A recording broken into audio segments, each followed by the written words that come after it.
How would you like to improve your health and keep your family safe? You're listening to the Healthy Home Hacks Podcast, where we firmly believe enjoying optimal health shouldn't be a luxury. Healthy Home Authorities and husband and wife team Ron and Lisa will help you create a home environment that will level up your health. It's time to hear from the experts. Listen in on honest conversations and gain the best tips and advice.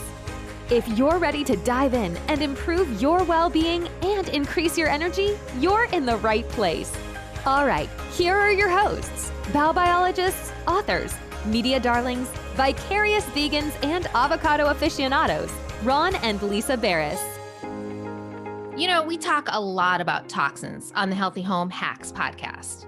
From dangerous chemicals in the water we drink, the air we breathe, the food we eat, the furnishings we sit and sleep on, and our household and personal care products. But today, we're going to discuss a source of toxic exposure that's often overlooked.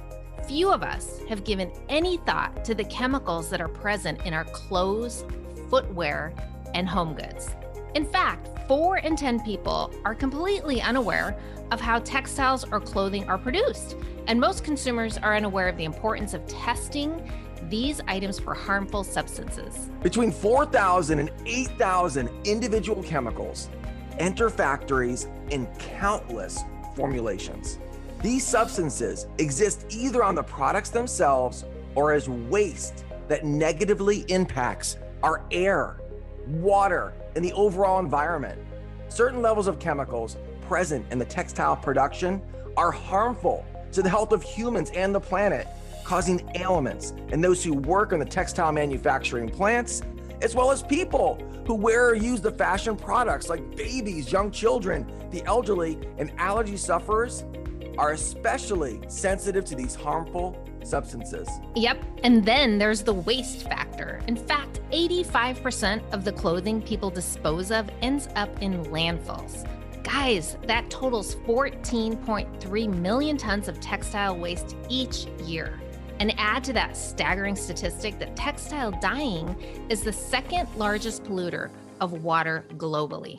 The fashion industry produces 20% of global wastewater. Our guest today understands the not so glamorous side of fashion and the textile industry.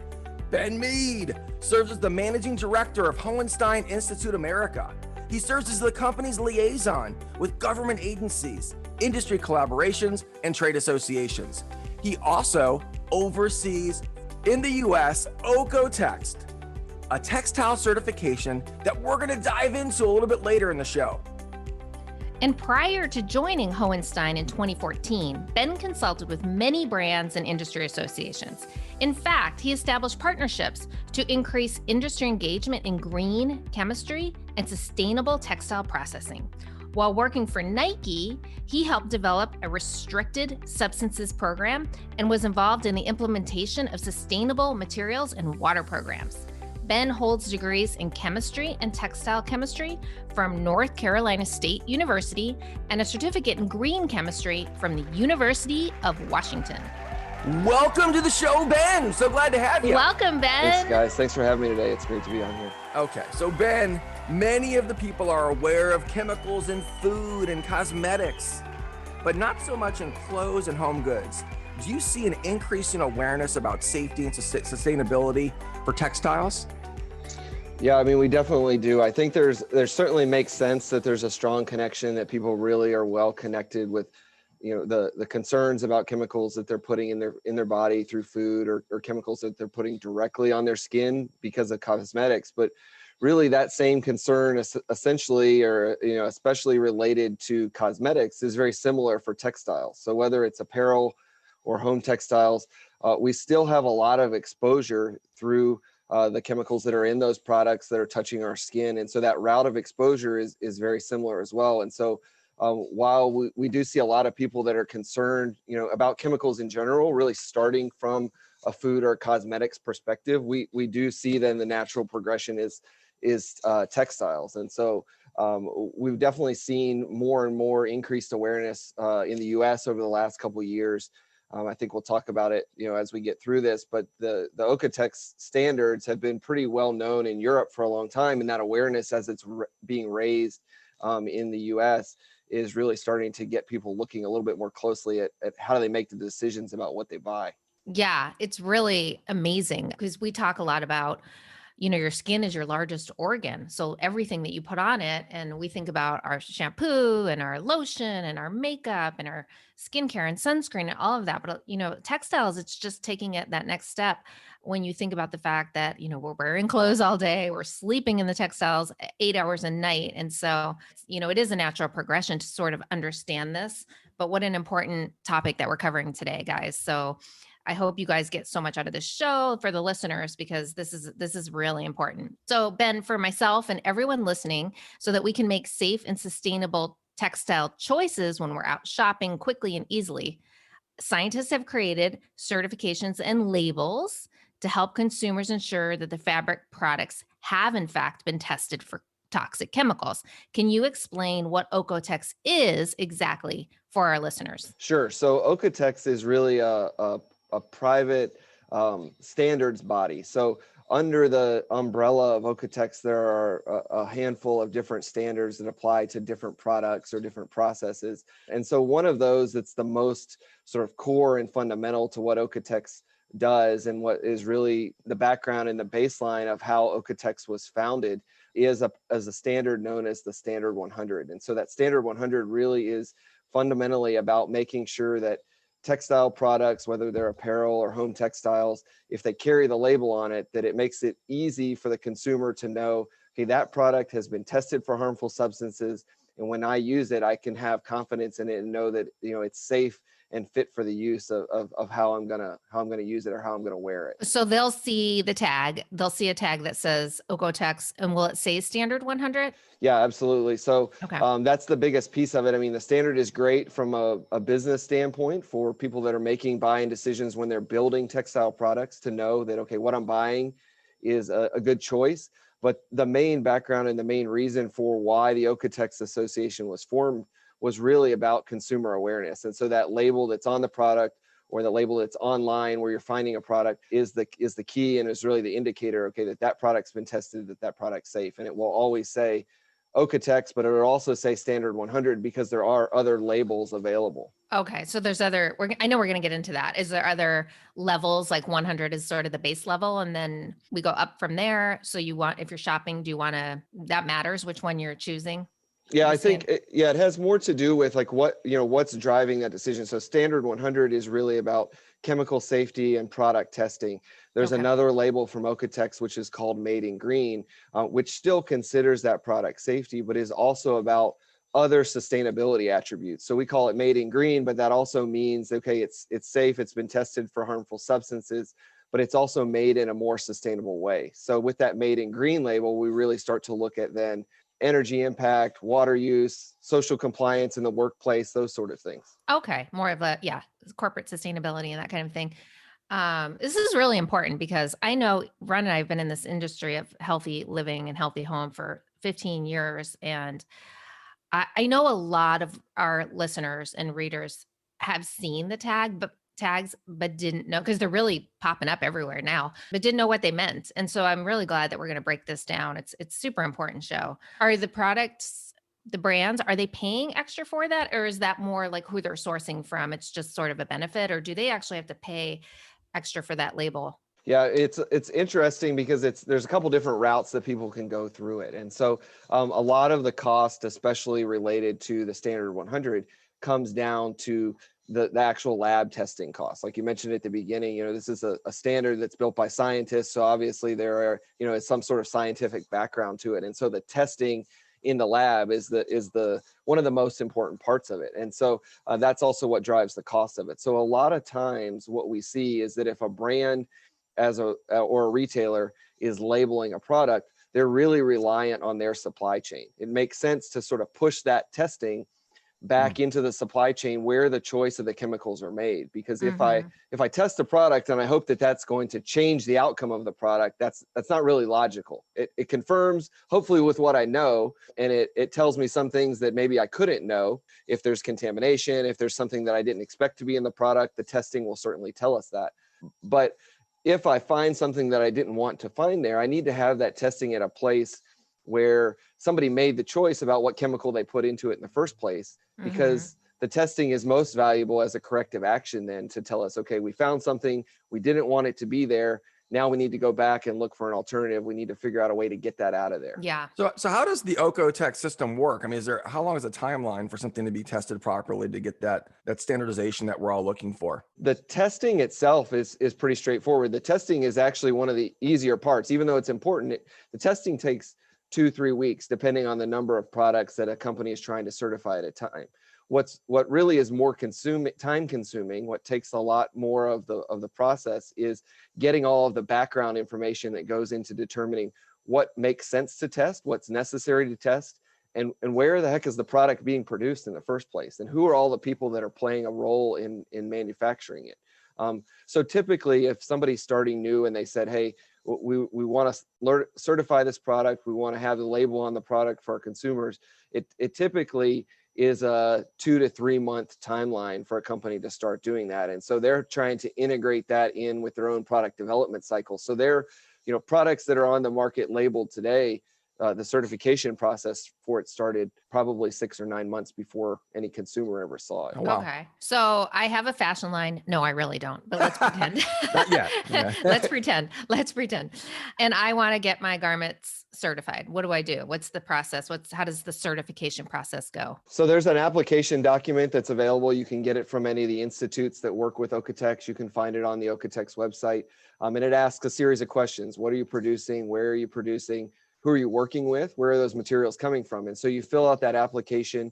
You're sending in samples of your products to us, and then we're going to review all that information.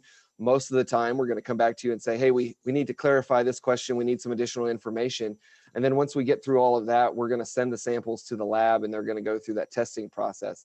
Assuming that everything passes the testing, then the certificate will be issued, and then your brand, your fancy new brand, will have its label to put on the amazing. product, and then you can start communicating it to your consumers. And the alternative is, if something fails in that initial round of testing, then a corrective action cycle sort of starts, and sort of going back and figuring out what is it, why is it there, and then how do we get rid of it, and then it's sort of explaining that to the Okatatex Institute and retesting. Okay. And so this doesn't have anything to do with organic, right? Would pesticides, like at a very high level that showed up, would that be a red flag, or how does that tie into it? Yeah, it's related, but not directly, right? Because when we think about organic in food, it's very clear. It's like direct to us, right?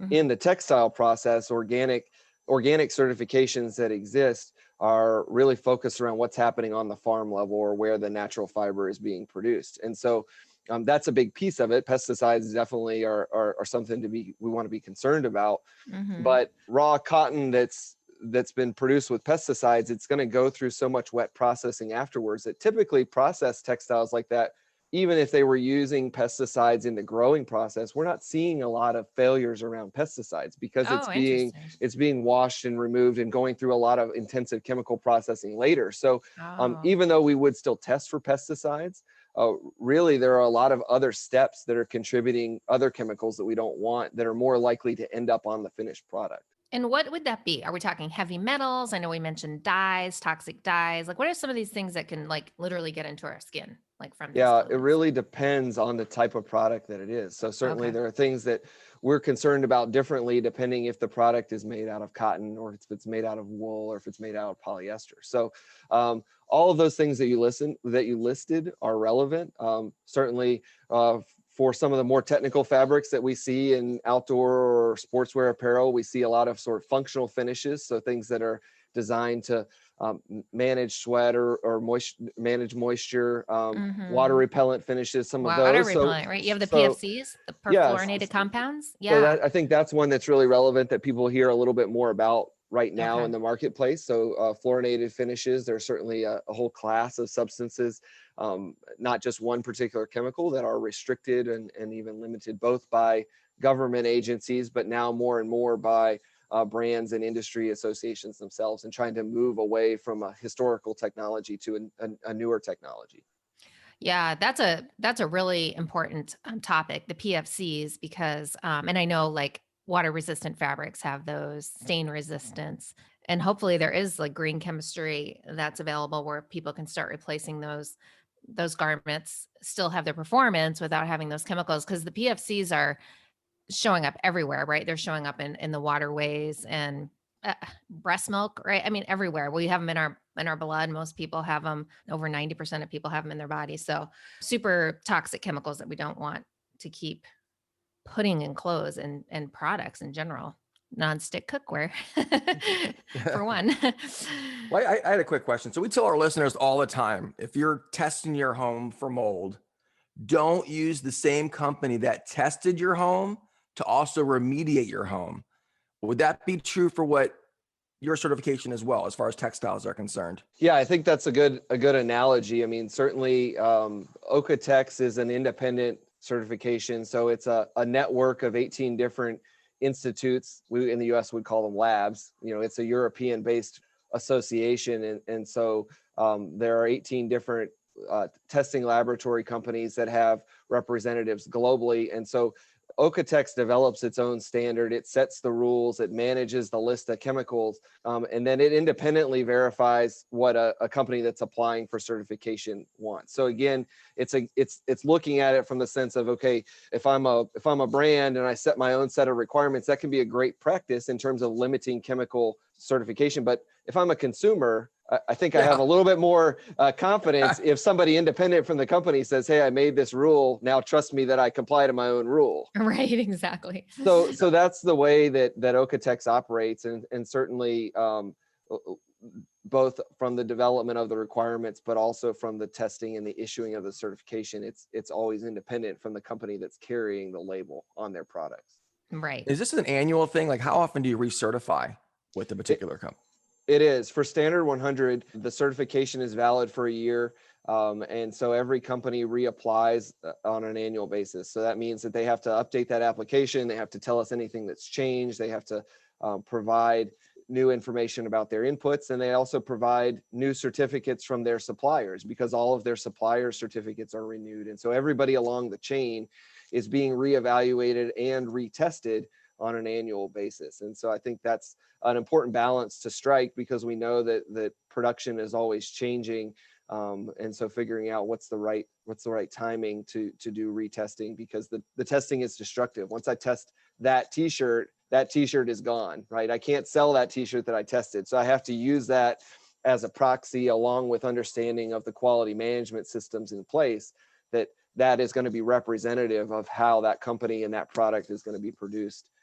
But still having testing on an annual basis makes sense for us. Okay, that's interesting. And going back to my fashion line, like say I have, an item that has multiple pieces of fabric. Is every single piece of fabric in that article tested? And like if you have 50 items in your line, every single piece of fabric is tested, or is it kind of more like, okay, the majority? Yeah, I hope in your business plan you've accounted for all of this testing. Because we think it's important. We think it's important, but it's not free. And so even it's not even just every fabric that's important to be tested. So in our garments, even though the fabric may be the biggest piece of it, it may be what touches the most of our skin, there are all of these other accessory components, even down to labels and stitching threads and buttons and zippers. All of those components have to meet the same requirements, and so they have to go through the testing as well. And so that's why typically the garment factory itself is trying to work with manufacturers that are aligned on the same thought process that they are. So they're trying to buy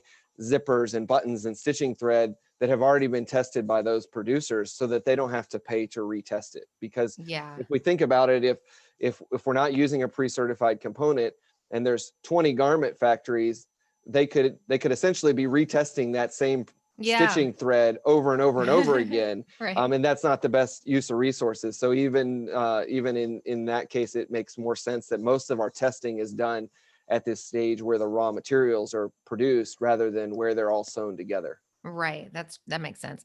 So how does OEKO-TEX decide which harmful substances or chemicals to test? And do you guys update that list as like new chemicals and things come out and we discover new chemicals? The process, sort of as I mentioned, it's a collection of multiple different institutes in different locations, and so there are a lot of stakeholders in that process. And so every year, sort of mid-year, and then the decisions are finalized at the end of the year. Representatives from those different institutes, technical representatives, are getting together and saying, okay, this is what we've seen, this is what we've experienced in the last year of certifications. These are things that need to change, but also this is what's going on from a legislative standpoint. This is what our testing outside of this program has done. These are areas or substances that we think need to be added to the list, or it may be that methodologies in the testing have changed, and so we think it makes sense to lower the limit levels. And so that all of those things factor into how the standard itself gets shaped and gets changed. And so the OEKO-TEX cadence on that is really that on an annual basis, every year in January, the new list of changes are introduced and rolled out and shared with current customers, but also, prospective customers and everybody else that's utilizing it or interested in it. And then those changes go into effect in April. So there's a little bit of time for companies to adjust and understand how's that going to impact with what they're already doing and producing, but it also enables the consumer to have a constantly rolling standard that's updated and improved and acts like the sort of the most strict standard available in the market. So all of that is kind of is not visible to the consumer, but it's happening behind the scenes, because all the consumer really needs to see is that label and know, hey, if it has the label, if I check it online and it's valid, that I know that product still meets the current version of the standard. Now, are the levels or standards different in the US versus Europe as far as the OEKO-TEX, label? Is it all the same standard 100 for no matter which country you're in? You have confidence in knowing that the standard's the same. Absolutely, it's a global standard. So if you see the standard on a product or the label on a product produced in Germany, it's the same as a product produced in China, sold in the US. The requirements are the same. Which, by the way, that's where the name came from. You said it's a German name. Correct. Right? Yep. So OEKO means ecological is the basis of it. So I think there wasn't a big vision back in 1992 that this would be some sort of global standard. The idea, right. I think otherwise we might have chosen a different name or a little bit easier name for the U.S. to produce. But that explains it. The real driver was that there was some legislation coming to the German market, and so there was really a need and a driver for consumers to easily and transparently know that this product has been tested and is safe compared to something else that they might have the option to buy. Now, also, can consumers go onto the website, and is there a list of these are the chemicals that we don't allow, or these are the levels? Is the standard kind of broken down for people to understand? Yep, everything that's part of the process, part of the certification process, is publicly available, so you don't even have to pay to have access to the standard. The list of chemicals are there, the limit values are there, and even the sort of the requirements that a producer has to go through to get certified are available there as well. Oh, that's great. Now, is flame retardants part of that? I mean, okay.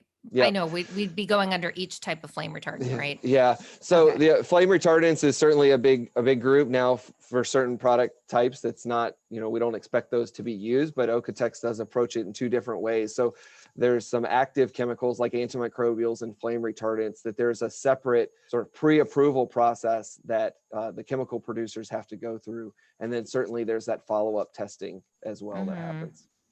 That would be more because with fabrics, it's anything. It's car seats, right? It's all of that. It's furnishings, anything that has textiles. Yeah, so we could tend to see that more in furnishings. Certainly, there's some flame retardant or flame requirements, flammability requirements around mattresses and things like that. We also do see it because we see a standard 100 and OEKO-TEX being used in PPE, so personal protective equipment, workwear, and even firefighter gear and things like that. Right. So places where it is functional that we definitely want to protect that user from flammability as well. Right. Of course, we're big believers with bedding, we like the natural flame retardants, right? wool and all of that works as natural flame retardants. So we understand that OEKO-TEX has some labels that consumers can find at retail. In fact, I see it a lot at Target, picking up just a little plush toy or a baby, a baby clothes. When I'm shopping, I notice it a lot lately where I used to not see it. And now I feel like I'm seeing it everywhere. Can you tell us a little more about what this means for the listeners? Yeah, I think that's sort of what we've seen in the last couple of years is that there are, quite a few retailers at different stages, home retailers and sort of diverse retailers that have started to label a lot of products. And so every time a retailer labels products, that means it's a good thing for us. I mean, it means that a consumer is seeing the label and they're starting to ask the questions and wondering what does it mean, and maybe asking another retailer to do it, because I think that's important from the sense of that makes it very easy to know that, like, as you're passing through the aisle, okay, if I have two choices, if I see the label on this one, then I can pick that up really quickly and know that it's safe. It doesn't necessarily mean the other one isn't safe, but how do you know is the real Right. challenge as a consumer. Right. Same with like certifications for anything, cleaning products or personal care. Without those third-party certifications, you don't really know, and you're taking a risk, even if they tell you the product is eco-friendly. There's no way to prove that unless you have a third-party independent company that tells you, yes, we've tested it. So this goes across the board, looking for the certifications on your food, your organic food, and all of that. Hey, Ben, I was curious, why is there a certificate number on each label? And how does that help the consumer? Yeah. So in the same way, so following right on that, if I'm in the store, I see the label, and I'm a naturally skeptical consumer because I've seen so many of these self-declarations and so many of these products. Yeah, I mean, we're too close to it. Maybe that's why I'm so skeptical. But every standard 100 certificate, every made in green label does have a certificate number that's on there, and so that serves some purposes for us as we're trying to validate that, to make sure that the integrity of the labels that are in the market are maintained, but it also, from a consumer standpoint, is a way for you to quickly validate it. So by taking that number and going to the OEKO-TEX website, there's a tab at the top of the page that says label check, and you can put that number right in there and you can validate that, okay, the description of the product matches what I tried to buy. It also tells me that certificate is valid. So this, as we talked about earlier, the certificates need to be renewed every year. So if somebody produced something 2 years ago, they had certification, that was great. But if they decided they didn't want to continue renewing that certification, we don't want them to continue labeling the product and promoting that the product is safe, because we don't know anything about it, what's changed over that time. Yeah. So there's some indication then to the consumer that, okay, this certificate is not valid.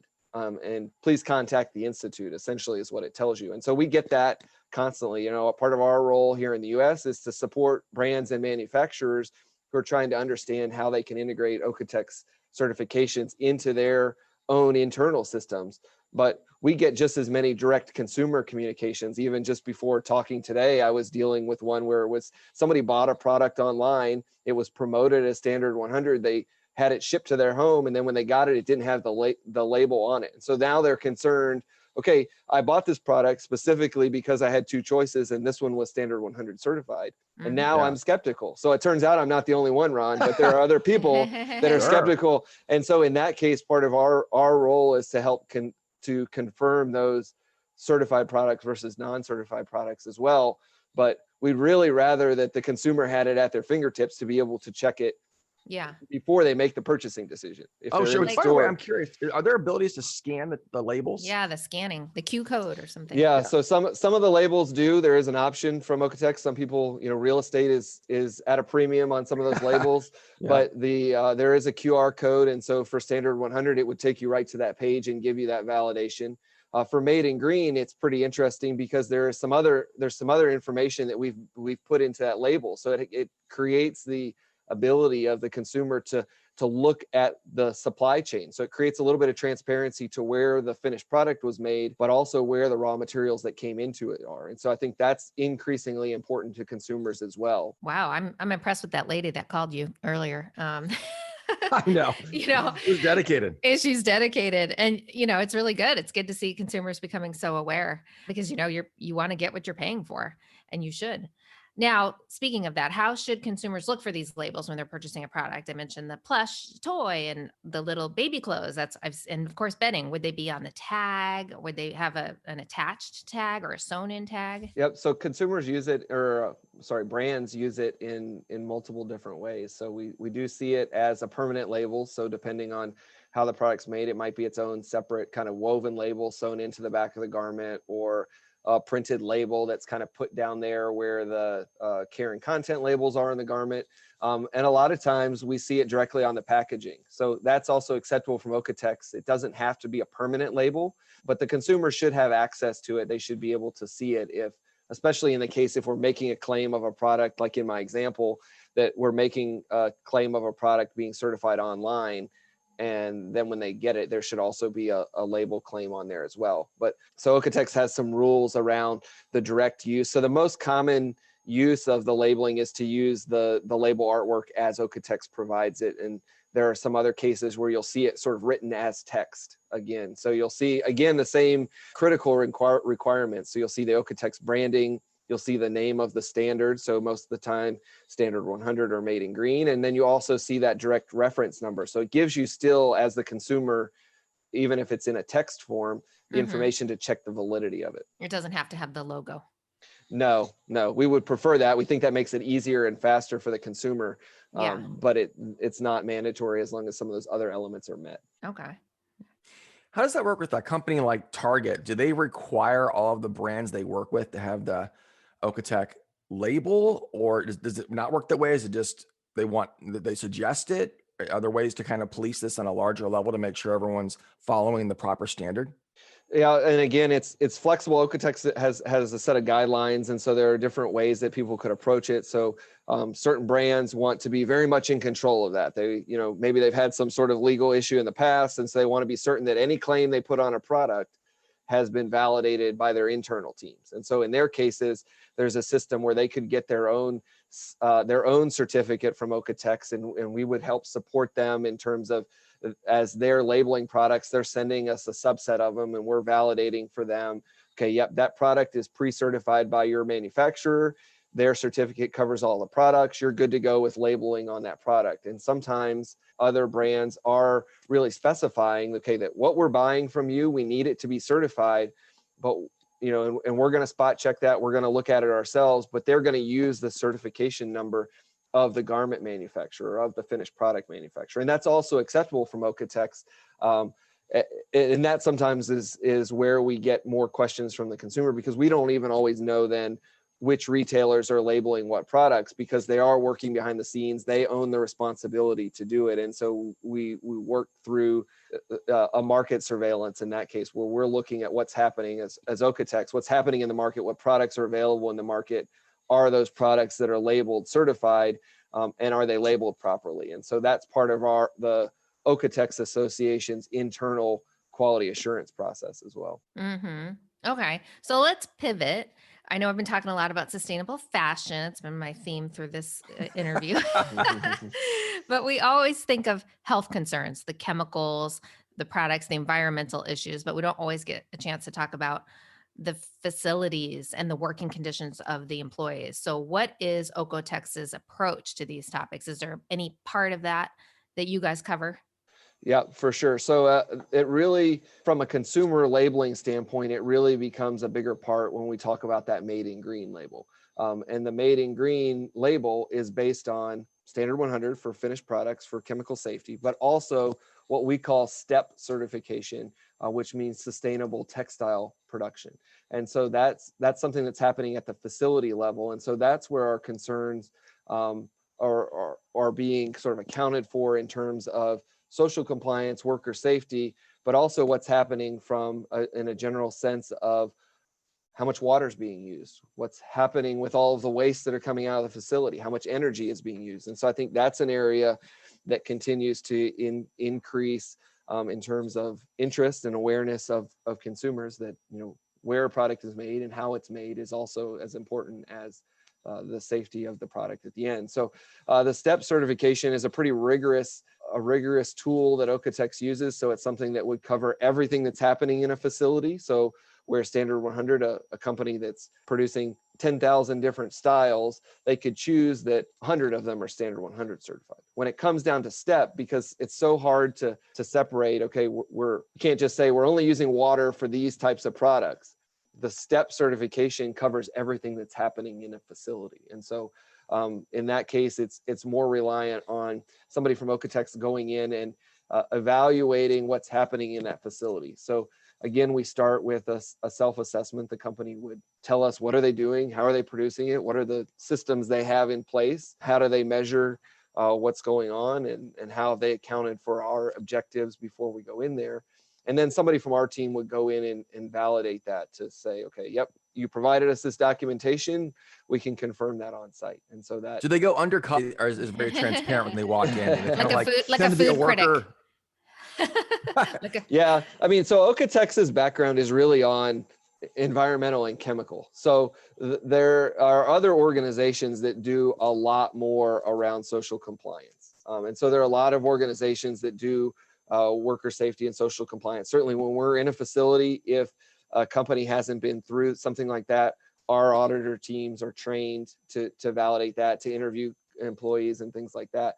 But these certifications, most of the time, social compliance issues and that awareness has been around for a long time. And so these existing certifications tend to factor in as equivalent certifications within steps. So if a company already has an existing social compliance certification, we might spot check it, but spending 3 days interviewing workers when they were all just interviewed the week before doesn't really gain anything other than some money for OEKO-TEX that's doing it. And so that the focus from OEKO-TEX going in there is to focus on the areas that somebody else isn't looking as closely. And so that's where it tends to be more on the environmental and the chemical side of things. And so those certifications are, I would say, growing in awareness as that's something that supply chains and brands are really interested in, the overall sustainability picture at the facility.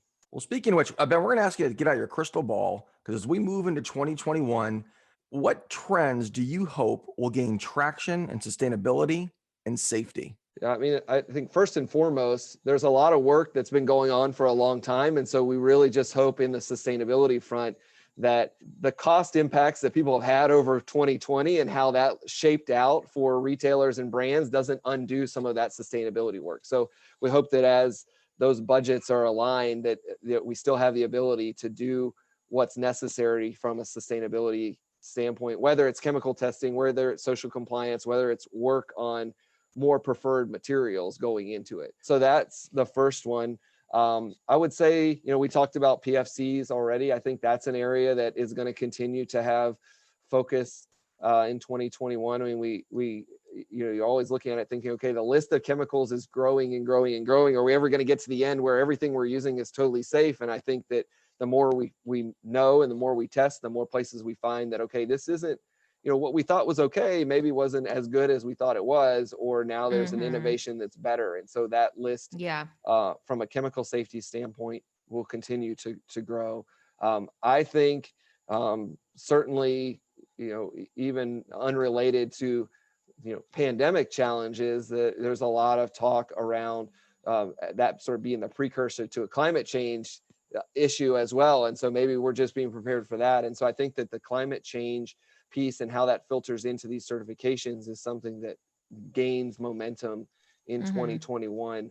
A lot of companies, a lot of brands that have goals heading into 2030 to reduce greenhouse gas emissions and impacts there. And so a lot of that can be accomplished through their owned facilities, but so much of it is external partner involved and direct to the material choices. So I think that that's going to be one that people are really going to be tackling, trying to measure if they're not already. I mean, if they're not measuring already, they're a little bit behind, but trying to measure already, what's our baseline impact right now? Yeah. And then how do we accomplish these goals? If we said we're going to have this much reduction, and we're still trying to grow the bottom line, which means sell more products, how do we accomplish these reductions? And at the same time, be profitable. Do you have any star performer brands that you can share? Maybe would help consumers know, hey, this company's doing a really good job. You don't have to tell us like in order, but no proprietary information. That's like saying, oh, it's just between us. Which one of your kids is the favorite kid, right? Just between us until we air it. Yeah, exactly. So, I think like we've already pointed out, it's the companies that are labeling. There's a lot of companies that are doing great things. And so having that front and center and easy for consumers to find are the ones that are, he doesn't want to name names. I'm not going to name any names. There's too many, and there's too many risks. Too many risks of leaving somebody out. But, because who are the bad ones, Ben? Which ones are my wish list of people that we think, okay, they should be working with us on Standard 100. No, so I think that the reality is that there are you mentioned a couple of those brands that are doing a lot of good work and a lot of working with, labeling a lot of products in the market and really pushing their suppliers to be better and to accomplish it. And part of that is for meeting their own goals. And so OEKO-TEX and the Standard 100 and Made in Green are both really set up to help those brands support what they're already trying to do. And so trying to be aligned with what are they trying to accomplish and make it easier so that they can start working on something else. So if OEKO-TEX is an expert in chemical testing, if I'm a brand, I don't need to set up my own department of people that are doing chemical testing. I already have an external partner that's what they do all the time, and they're the experts. So work on something else, work on figuring out how are we going to accomplish that greenhouse gas emission, and let us do what we do. Right, exactly. All right. Well, this has been so awesome. I hope you guys have been enjoying this and it's got so many takeaways and are now a savvier consumer and shopper. Ben, what is one thing that you hope our listeners will take away from today's conversation? Number one is just that label makes it easy. So it doesn't mean that everything else is unsafe, but it means that if I see the label, it makes it a really clear choice to me, that it's independent, it's a third party, and I know it's been through some sort of testing, and it's made safely, and it's fit for use. And the same way on Made in Green, that it's made in a more sustainable way. Yeah, you have that consumer confidence, and you know that you're doing your part, by supporting brands, suppliers that are doing the right thing as well. So go shopping, friends. That's right. go get some OEKO-TEX stuff, and then let us know what you found. Textiles are a huge part of our everyday life, but can have detrimental impacts, as we've heard today. Friends, next time you're looking for a pair of pants or a set of sheets, look for brands with verifiable, third-party labels that we talked about today that ensure the product has been tested for toxic chemicals. Let's vote with our wallets by encouraging textile chemical testing to have a positive impact on ourselves and, of course, our future generations. Learn more at Hohenstein.us. So that's HOHENSTEIN.us.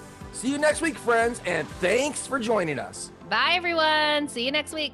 This episode of the Healthy Home Hacks podcast has ended, but be sure to subscribe for more healthy living strategies and tactics to help you create the healthy home you've always dreamed of. And don't forget to rate and review so we can continue to bring you the best content. See you on the next episode.